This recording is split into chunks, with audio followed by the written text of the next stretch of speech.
Jesus freak here. And this is brought up a lot.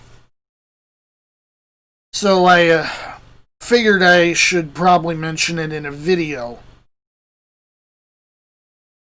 since I've mentioned it a lot elsewhere. The concept that the name Ishtar comes from the Babylonian goddess Ishtar.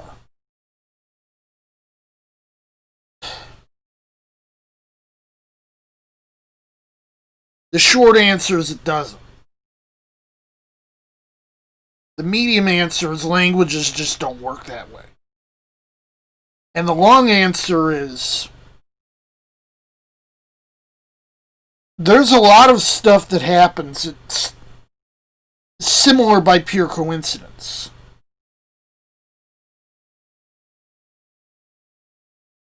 A lot of cultures, as I mentioned before, have holidays that celebrate days on the wheel of the year. The equinoxes and solstice and the cross-quarter days. The equinoxes, of course, the Norse means equal night, that mark the point when theoretically day and night are both 12 hours. And that's usually around March 21st, beginning of spring, September 21st, the beginning of fall. The cross-quarter days are basically right in between the equinoxes and the solstices. These include Groundhog's Day, May Day, and All Saints' Day. And another one at the beginning of August, which I don't have a name for.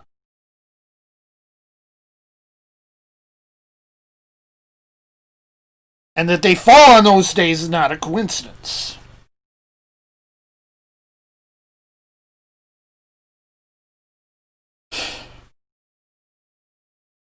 We, or the Church of Rome before us, have generally tried to co-opt these festivities and turn them into something by which honor and worship can be done to God instead of pagan deities. Because these days were usually used as basically, excuses to do what people by nature do. Idolatry and fornication, and idolatrous fornication. And basically, when God's calling out the nations for what they're doing, and he's saying, they're doing all these horrible things, this basically sums down to this. And a lot of the memes that pass around about the origins of holidays, they're a little bit Anglo-centric.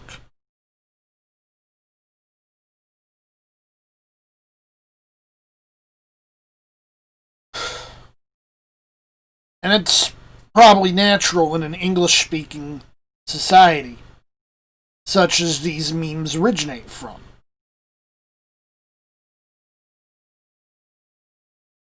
The fact of the matter is, Germanic languages have, until very recent times, relatively speaking, had no affinity with Semitic languages. So for Semitic terminology, like Ishtar or Astarte, to have wound up in a Germanic language would have required so much to happen that was very unlikely.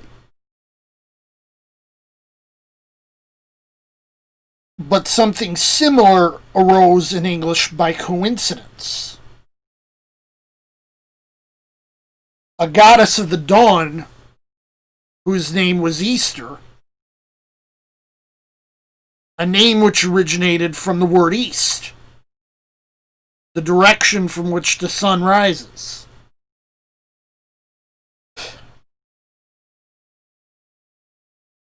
And a fertility festival, as many of these holidays basically were at the time. I mean, you know what a maypole is? It's basically a giant penis that people dance around. This stuff's all over the calendar. And of course, this is why there's valid objections.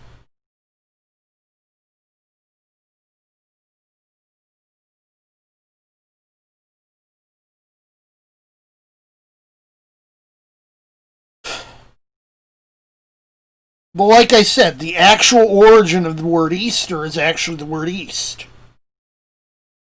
That's a little bit of a simplification, but that's basically what it is.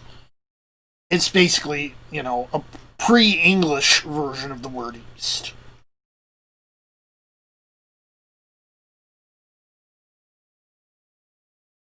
But the idea was basically the same, because it pops up in other cultures. Because that kind of thing just happens.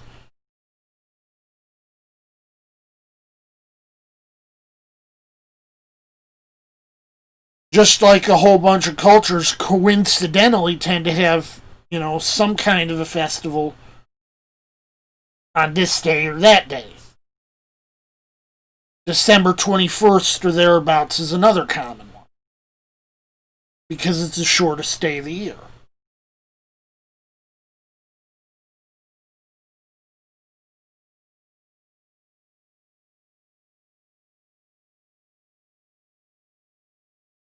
In another comment on this same video that I got a comment that inspired me to do this,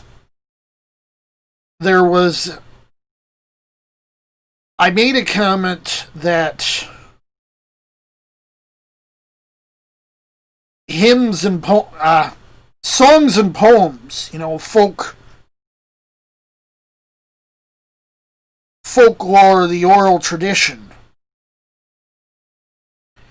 these take many forms because, they get adapted, they get corrupted, they get deliberately altered as they pass from person to person. And I mentioned a specific song that I don't know how old it is. It's probably medieval.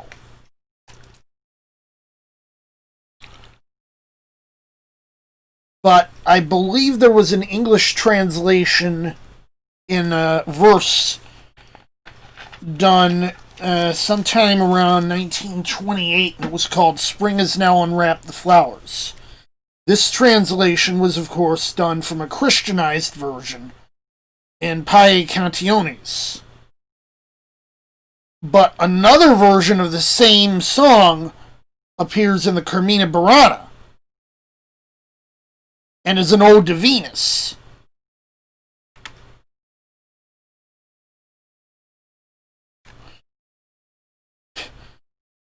Venus, who is also known as Aphrodite, the sex goddess, literally.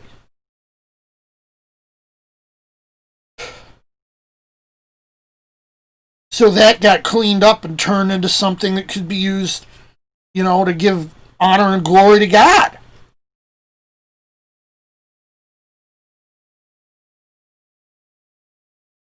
You might even know the tune that's associated with that song.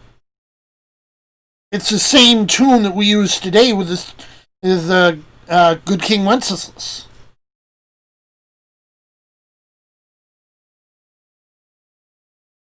But that's where that tune came from.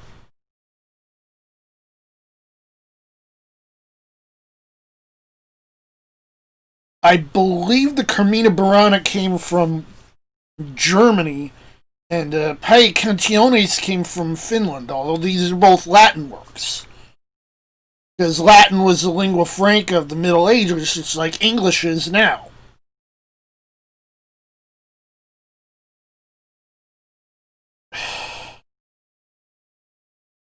I had to bring this up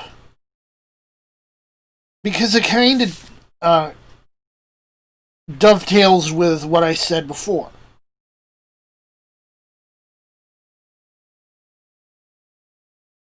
A tradition can be good or bad. If it can be utilized in a way that honors God,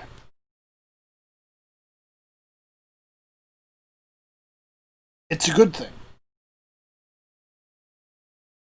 Paul spoke favorably of traditions.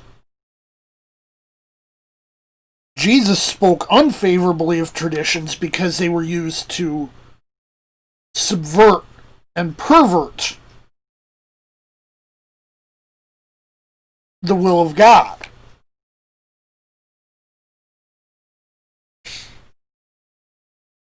Now, you can make an argument for either way.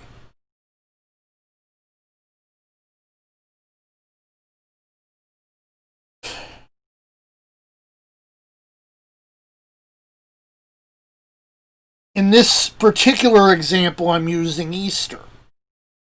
I could have used Christmas. That would probably have been more timely.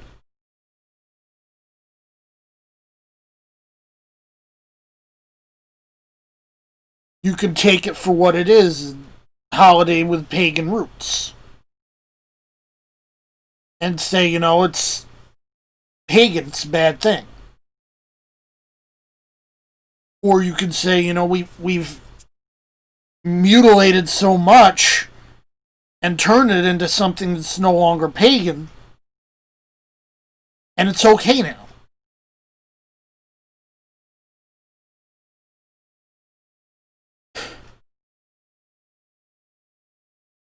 I referred to Paul in my previous video.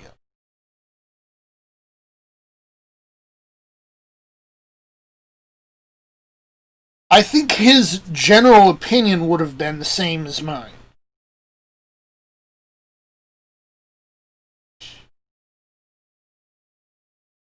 If the reason you're doing it is to bring honor to God, then it's good.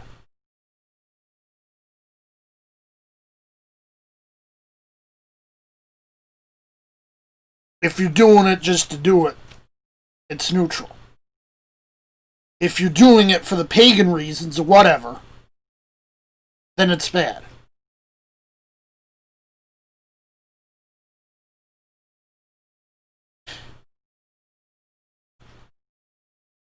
I think that basically sums up my opinion on this.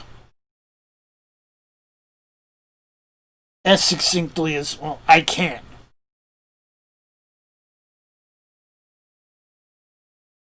Jesus freak out.